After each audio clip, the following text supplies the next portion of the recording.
శ్రీ హరివాయుగురుభ్యో నమః. శ్రీమదానందతీర్థ భగవత్పాదాచార్యగురుభ్యో నమః. శ్రీ రాఘవేంద్రతీర్థగురుభ్యో నమః. శ్రీ విద్యాసాగర మాధవతీర్థగురుభ్యో నమః. హరి ఓం. ధృతరాష్ట్ర ఉవాచ ధర్మక్షేత్రే కురుక్షేత్రే సమవేతా యుయుత్సవః మామకాః పాండవాశ్చైవ కిమకుర్వత సంజయ. శ్రీ భగవానువాచ అశోచ్యానన్వశోచస్త్వం ప్రజ్ఞావాదాంశ్చ భాషసే గతాసూ నగతాసూంశ్చ నానుశోచంతి పండితాః. మనము భగవద్గీతలో 2వ అధ్యాయంలో చివరగా నిన్న 64వ శ్లోకాన్ని చెప్పుకున్నాం. ఎవనికైతే ఇంద్రియముల నిగ్రహం ఉంటుందో, ఇంద్రియముల మీద ఎవడైతే జయాన్ని సాధిస్తాడో వానికి మనఃప్రసాదం ఉంటుంది, అంటే మనశ్శాంతి ఉంటుంది. ప్రసాదం అధిగచ్చతి. ఇక ఆ మనఃప్రసాదము సిద్ధిస్తే, అది కలిగితే దాని వలన మనకు కలిగేటటువంటి ప్రయోజనం ఏమిటి అనేటటువంటి విషయాన్ని కృష్ణుడు ఈ 65వ శ్లోకంలో చెబుతున్నాడు. ప్రసాదే సర్వదుఃఖానాం హానిరస్యోపజాయతే ప్రసన్నచేతసో హ్యాశు బుద్ధి పర్యవతిష్టతి. ఈ శ్లోకం యొక్క భావము ఇలా ఉన్నది. ఆ మనఃప్రసాదము సిద్ధిస్తే అనతి కాలంలోనే భగవంతుని అపరోక్ష జ్ఞానం అవుతుంది. ఆ అపరోక్షము చేత మన దుఃఖాలన్నీ నాశమవుతాయి, అన్ని దుఃఖాలు నాశమవుతాయి. ఇక విశేష వివరణ రాఘవేంద్ర స్వాముల వారి గీతా వివృతి యందు ఇలా చెబుతూ ఉన్నారు. ఏమని? ఇంతవరకు మనం చెప్పుకున్నటువంటి మనఃప్రసాదము సిద్ధిస్తే అస్య, ఇక ఈ శ్లోకాన్ని వివరిస్తున్నారు. అటువంటి మనఃప్రసాదాన్ని పొందినటువంటి సాధకునికి ఆశు అంటే వెంటనే, ప్రసన్నచేతసో హి ఆశు వెంటనే, బుద్ధి అంటే అటువంటి బ్రహ్మాపరోక్ష జ్ఞానము, బ్రహ్మాపరోక్ష జ్ఞానం పర్యవతిష్టతి బాగా అవుతుంది. ఎవనికి మనఃసిద్ధి మనఃప్రసాదము లభిస్తుందో అటువంటి సాధకునికి వెంటనే బ్రహ్మాపరోక్షము జ్ఞానము బాగా అవుతుంది. అలా కావటం వలన, ఆ బ్రహ్మాపరోక్ష జ్ఞానం కావటం వలన అస్య, అటువంటి అపరోక్ష జ్ఞానికి సమస్త దుఃఖములు పరిహారమవుతాయి. హి మనకు ప్రసన్నచేతసో హి అన్నారు. ఆ హి అనేటటువంటి ఒక్క అక్షరము ఇది ఎక్కడ చెప్పబడి ఉంది అని మనకు రాఘవేంద్ర స్వాముల వారు చెబుతూ ఉన్నారు. హి ప్రసిద్ధం ఏతత్ తరతి శ్లోకమాత్మవితు, తరతి శోకమాత్మవితు అని ఛాందోగ్యోపనిషత్తు చెబుతూ ఉన్నది. కాబట్టి మనఃప్రసాదము యొక్క ఫలం ఏమిటి అని అంటే అపరోక్ష జ్ఞానము అని చెబుతూ ఉన్నారు. కాబట్టి ఇంతకుముందు మనం చెప్పుకున్నాం 50వ శ్లోకంలో బుద్ధియుక్తో జహాతీహ అని. అంటే అపరోక్ష జ్ఞానము చేత అనిష్ట పుణ్యము మరియు పాపము నాశమవుతుంది అని. కాబట్టి ఈ అపరోక్ష జ్ఞానము ఫలం ఏమిటి? పుణ్య పాపముల నాశము. కాబట్టి ఇంకొకటి ముఖ్యంగా దుఃఖ నాశమే ఈ అపరోక్ష జ్ఞానము యొక్క ఫలము అని చెబుతున్నారు. ఇక మనకు ఈ ఇంతవరకు మనం చెప్పుకున్నటువంటి బ్రహ్మాపరోక్షము కావాలి అని అంటే శ్రవణ మనన సహితమైనటువంటి ధ్యానము, వీటి చేతనే మనకు అపరోక్ష జ్ఞానం కలుగుతుంది. బ్రహ్మాపరోక్షం కావాలి అని అంటే శ్రవణ మనన సహితమైనటువంటి ధ్యానము కావాలి, కానీ అది కలిగినప్పుడు అపరోక్ష జ్ఞానం కలుగుతుంది అన్నప్పుడు ఇక ఈ మనఃప్రసాదం ఎందుకు, ఇది అనావశ్యకము కదా అని అంటే దానికి సమాధానాన్ని కృష్ణుడు 66, 67 శ్లోకాలలో చెబుతున్నాడు. నాస్తి బుద్ధిరయుక్తస్య నచాయుక్తస్య భావన నచాభావయతః శాంతిరశాంతస్య కుతః సుఖం. దీని యొక్క శ్లోక భావాన్ని చెప్పుకొని వ్యాఖ్యానాన్ని అనుసరించి విస్తారంగా మళ్ళీ చెబుతాను. మనఃప్రసాదము లేకపోతే మనోనిగ్రహము లేదు, మనోనిగ్రహము లేకపోతే ధ్యానము సాధ్యం కాదు, ధ్యానము లేకపోతే బ్రహ్మాపరోక్షము లేదు. ఈ విధంగా మనఃప్రసాదము లేకపోతే బ్రహ్మాపరోక్షము కలుగదు, బ్రహ్మాపరోక్షము లేకపోతే మోక్షము లేదు, మోక్షము లేకపోతే ఇక శాశ్వతమైనటువంటి సుఖం ఎక్కడ ఉంటుంది అని ఈ శ్లోకం యొక్క తాత్పర్యం. ఇక రాఘవేంద్ర స్వాముల వారి వ్యాఖ్యానాన్ని ద్వారా చూద్దాం. ఇక్కడ మనఃప్రసాదము లేక యుక్తి అని పిలువబడుతుంది. అంటే మనోనిగ్రహాన్ని యుక్తి అని పిలుస్తూ ఉన్నారు. యుక్తి అనే పిలువబడేటటువంటి మనోనిగ్రహము లేకపోతే మనకు ఏది సాధ్యం కాదు, ముఖ్యంగా ధ్యానము సాధ్యం కాదు. అదే చెబుతున్నారు, శ్లోకాన్ని వివరిస్తూ ఉన్నారు రాఘవేంద్ర స్వాముల వారు. అయుక్తస్య అంటే మనోనిగ్రహము లేనటువంటి వానికి భావన అంటే అయుక్తస్య నచ భావన, వానికి ధ్యానము సాధ్యం కాదు. మనోనిగ్రహం లేకపోతే ధ్యానము సాధ్యం కాదు. ఒక ధ్యానం ఎందుకు, మన జీవితంలో ప్రతినిత్యము చూస్తూ ఉంటాం. మన మనోనిగ్రహం లేకపోతే డ్రైవింగ్ చేయలేము. మన మనస్సు మన వశంలో ఉండి కన్నుతో పాటుగా మనస్సు ఉంటేనే మనము ప్రయాణం సాఫీగా సాగుతుంది. మనోనిగ్రహం లేకుండా మనస్సును ఎక్కడో వదిలివేసి కన్నును మాత్రమే రోడ్డు పైన ఉంచితే ఏమి కలుగుతూ ఉన్నది, ఘోరమైనటువంటి ప్రమాదాలు కలిగి అసువులు పోగొట్టుకుంటూ ఉన్నాము. అంతేకాకుండా జీవన పర్యంతము వికలాంగులుగా బతుకుతూ ఉన్నాం. ఒక డ్రైవింగు, ఒక చదవటము, ఒక పని చేయటంలోనే మనోనిగ్రహం లేకపోతే ఏ పని జరగటం లేదు. అందుకే అయుక్తస్య మనోనిగ్రహము లేనటువంటి వానికి లౌకికమైనటువంటి చిన్న చిన్న పనులే చేయలేకపోయినప్పుడు సక్రమంగా ఇక భావన, ఇక భగవంతుని యందు తదేక చిత్తంగా మనసును పెట్టడం అనేటటువంటి ధ్యానము ఎలా సాధ్యమవుతుంది? ఖచ్చితంగా సాధ్యం కాదు. అభావయత అంటే ఆ విధంగా నచ అభావయత నచ శాంతి, ఆ ధ్యానము చేయనటువంటి వానికి బుద్ధి అపరోక్ష నాస్తి బుద్ధి, అపరోక్ష జ్ఞానము లేదు. అంటే అపరోక్ష జ్ఞానం నచ అభావయత ధ్యానము చెయ్యనటువంటి వానికి, లేనటువంటి వానికి నచ శాంతి మోక్షము దొరకదు, లభించదు.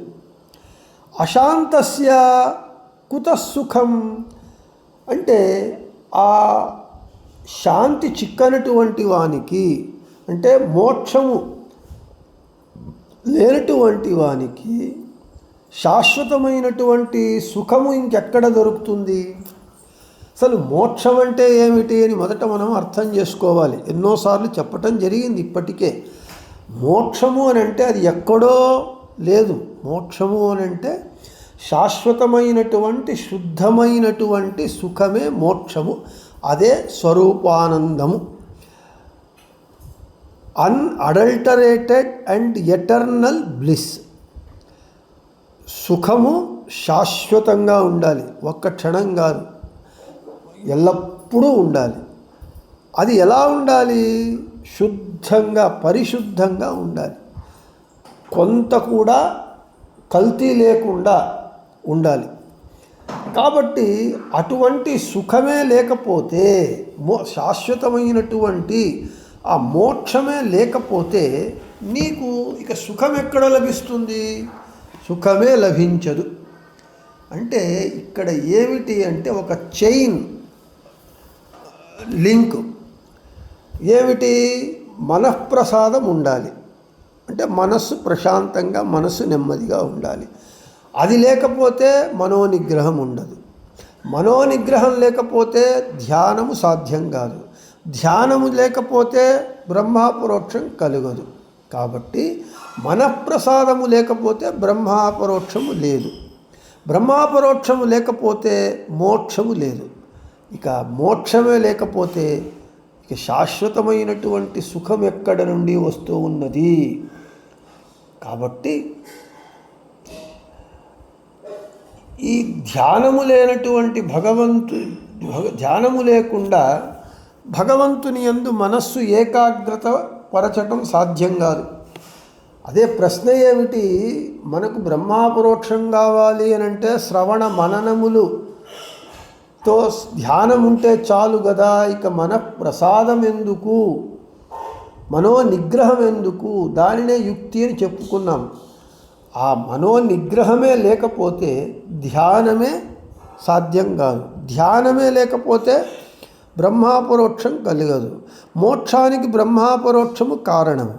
బ్రహ్మాపరోక్షము లేకపోతే మోక్షము లేదు. మోక్షం అంటే శాశ్వత సుఖము, ఆనందము. అదే లేకపోతే ఇక నీకు సుఖం ఎక్కడ ఉన్నది? శాశ్వత సుఖము. కాబట్టి మనోనిగ్రహాన్ని నీవు సాధించాలి.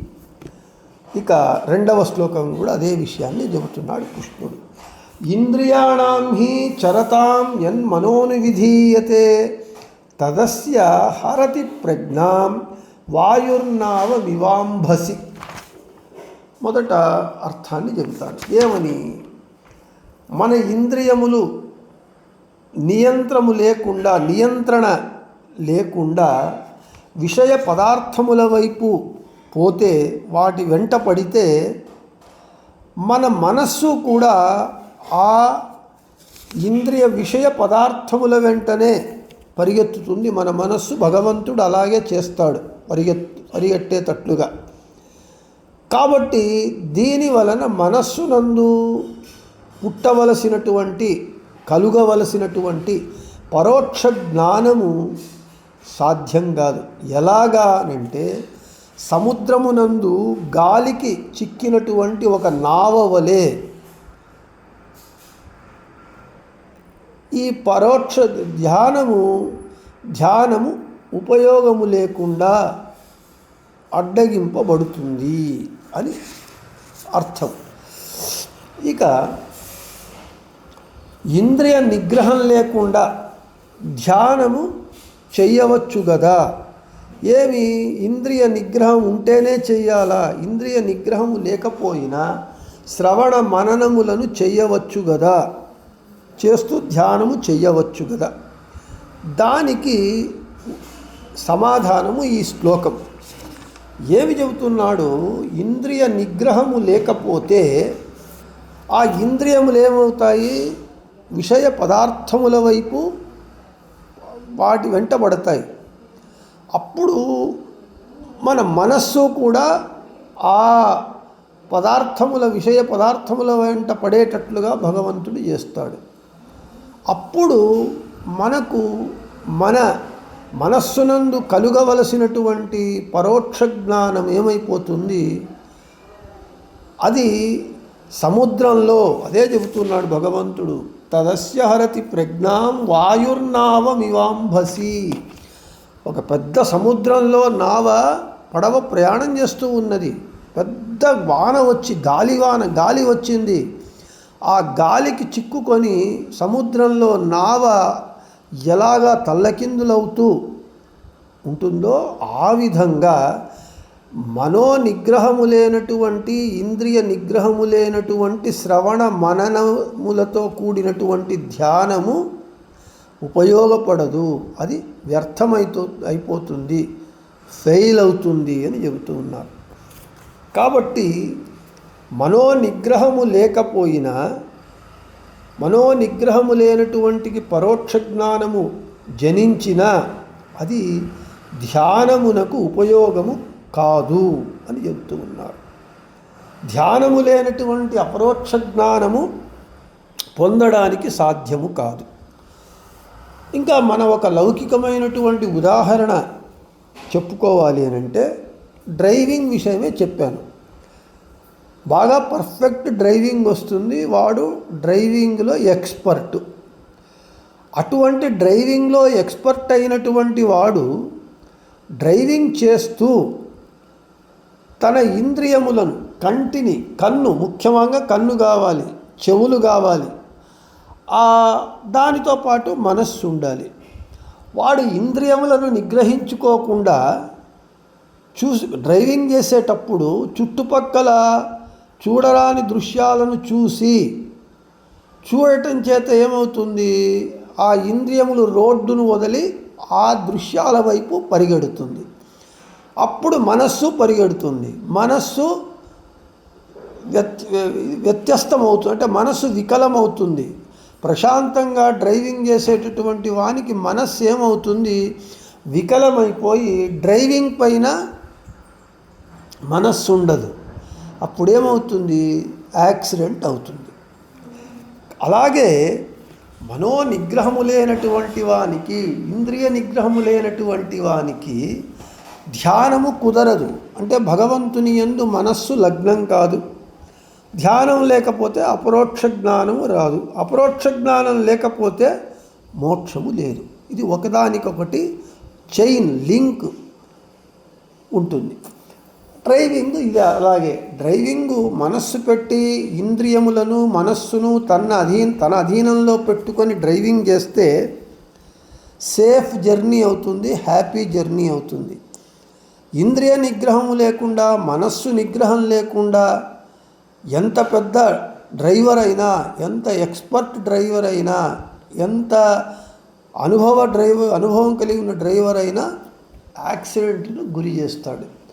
అదే మనోనిగ్రహము, ఇంద్రియ నిగ్రహం ఉన్నటువంటి వాడు అప్పుడే డ్రైవింగ్ నేర్చుకున్నటువంటి కొత్త డ్రైవరు కూడా బాగా సేఫ్గా డ్రైవింగ్ చేస్తాడు. కాబట్టి మనోనిగ్రహం ఉండాలి, ఇంద్రియ నిగ్రహం ఉండాలి. దాని వలన ధ్యానము వలన భగవంతుని అపరోక్ష జ్ఞానం వలన మోక్షము. ఇక మనకు ఇంతవరకు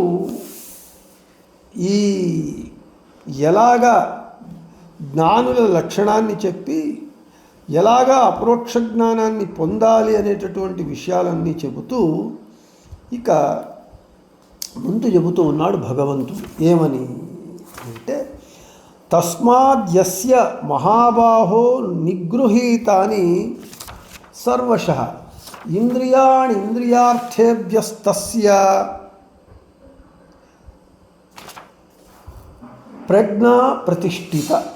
ఇక 69వ శ్లోకంలో ఏమని చెబుతూ ఉన్నారు అంటే, హే బాహుశాలి అయినటువంటి అర్జున, కాబట్టి ఎవడైతే తన ఇంద్రియములను విషయ పదార్థముల వైపు మళ్ళించకుండా, వాటి వైపు పోనీయకుండా తన అధీనంలో ఉంచుకొని ఉంటాడో అటువంటి వానికి మాత్రమే అపరోక్ష జ్ఞానము కలుగుతుంది. అపరోక్ష జ్ఞానం కలగటం వలన మోక్షం లభిస్తుంది. మోక్షం లభించటం వలన శాశ్వతమైనటువంటి సుఖము కలుగుతుంది అని చెప్తున్నారు. ఇక ఏ కారణము చేత ఇంద్రియ నిగ్రహం ఉంటుందో అటువంటి వానికి మనఃప్రసాదం ఉంటుంది. అటువంటి మనస్సు ప్రసాదం ఉన్నటువంటి వానికి మనస్సు ఏకాగ్రత ఉంటుంది, అంటే మనోనిగ్రహము. అటువంటి మనోనిగ్రహము ఏకాగ్రత ఉన్నవానికి శ్రవణ మననములు చేయడానికి సాధ్యమవుతాయి. అలా శ్రవణ మననములు చేసినటువంటి వానికి తత్వమునందు దృఢ నిశ్చయము, భగవంతుని తత్వమునందు దృఢ నిశ్చయం కలిగినప్పుడు అపరోక్ష జ్ఞానానికి సాధనమైనటువంటి ధ్యానము మనకు కలుగుతుంది. కాబట్టి తస్మాత్ సర్వశః ఇంద్రియాణి ఇంద్రియార్థేభ్యః, కాబట్టి హే అర్జున, అన్ని ఇంద్రియములు ఆ రూపమే మొదలైనటువంటి ఇంద్రియ విషయములు నుండి, అంటే అన్ని ఇంద్రియాలు ఆయా ఇంద్రియములకు సంబంధించినటువంటి విషయ పదార్థముల నుండి వాటి వైపు ఆ ఇంద్రియములు పోకుండా దానిని నిగ్రహించుకుంటాడో ఎవడైతే, అంటే తన ఇంద్రియములను విషయ పదార్థముల వైపు పోనీయకుండా తాను అంతర్ముఖుడై తన ఇంద్రియములను మనస్సుతో పాటుగా భగవంతుని యందు ఎవడైతే ఉంచుతాడో అదే ధ్యానం. అలా ధ్యానము చేసిన వానికి అపరోక్ష జ్ఞానం కలుగుతుంది, దాని వలన ముక్తి కలుగుతుంది. కాబట్టి ఇక్కడ సమ్మరైజ్ చేస్తూ ఉన్నారు. మనఃప్రసాదము, దాని వలన చిత్త ఏకాగ్రత, దాని వలన శ్రవణ మననములు, ధ్యానము, తత్వనిశ్చయం ద్వారా ధ్యానము వలన అపరోక్ష జ్ఞానము ప్రతిష్ఠిత, సరిగా అపరోక్ష జ్ఞానము మనకు కలుగుతుంది. అపరోక్ష జ్ఞానం కలిగినప్పుడు దుఃఖములన్నీ నాశనమై, పాపములన్నీ నాశనమైపోయి మనకు భగవంతుని అనుగ్రహం చేత శాశ్వతమైనటువంటి శుద్ధమైనటువంటి మోక్షం అనేటటువంటి సుఖం లభిస్తుంది. అదే శాశ్వతమైనటువంటి సుఖము లభిస్తుంది అని ఈ 3 శ్లోకాలలో చెప్పిన తరువాత రేపు బ్రహ్మజ్ఞాని ఎలా ఉంటాడు, బ్రహ్మజ్ఞాని యొక్క వాని లక్షణం ఏమిటి, వాడు ఎలా తన జీవనాన్ని సాగిస్తాడు అనేటటువంటి విషయాన్ని రేపు చెప్పుకుందామని చెబుతూ శ్రీకృష్ణార్పణమస్తు, మధ్యేశార్పణమస్తు, అందరికీ శుభమస్తు.